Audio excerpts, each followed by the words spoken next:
നമസ്കാരം, ഞാൻ ടീന. ഇന്ന് ഞാൻ ചെയ്യുന്ന റെസിപ്പി കോട്ടയം മീൻകറി. ഞാൻ റെഗുലറായിട്ട് ഉണ്ടാക്കുന്നൊരു മീൻകറിയാണ്. വളരെ ടേസ്റ്റുള്ളൊരു മീൻകറിയാണ്. ഒരു 3 days ഒക്കെ കേടുകൂടാതിരിക്കുന്ന ഒരു മീൻകറിയാണ് കോട്ടയം മീൻകറി. അപ്പോൾ അതെങ്ങനെയാണെന്ന് നമുക്ക് നോക്കാം. ഒരു പാൻ അടുപ്പത്ത് വെക്കുക, കോക്കനട്ട് ഓയിൽ ഒഴിക്കുക,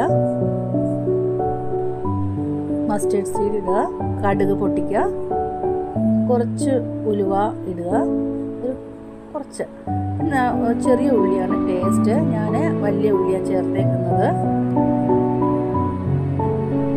ജിഞ്ചർ ഗാർലിക്ക് കട്ട് ചെയ്ത് ചേർത്ത് കൊടുക്കുക, കറിവേപ്പിലയും കൂടെ ചേർക്കുക. ഇത് നന്നായിട്ടൊന്ന് വഴറ്റിയെടുക്കുക. ഒരു 2 ടീസ്പൂൺ മുളക് പൊടി, 1/2 teaspoon haldi powder, turmeric powder.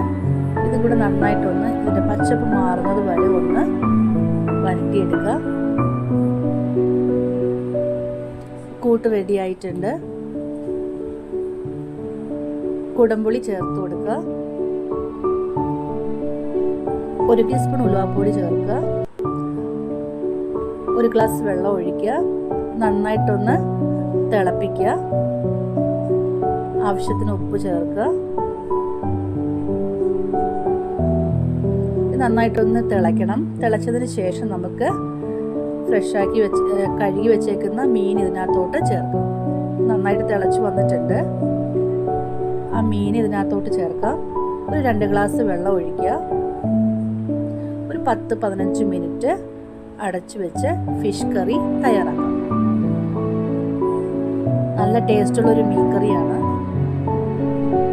ചക്കപ്പുഴുക്കിൻ്റെ കൂടെയും കപ്പയുടെ കൂടെയും റൈസിൻ്റെ കൂടെയും റൊട്ടിയുടെ കൂടെയൊക്കെ കഴിക്കാൻ പറ്റിയ നല്ലൊരു മീൻ കറിയാണ് കോട്ടയം മീൻ കറി.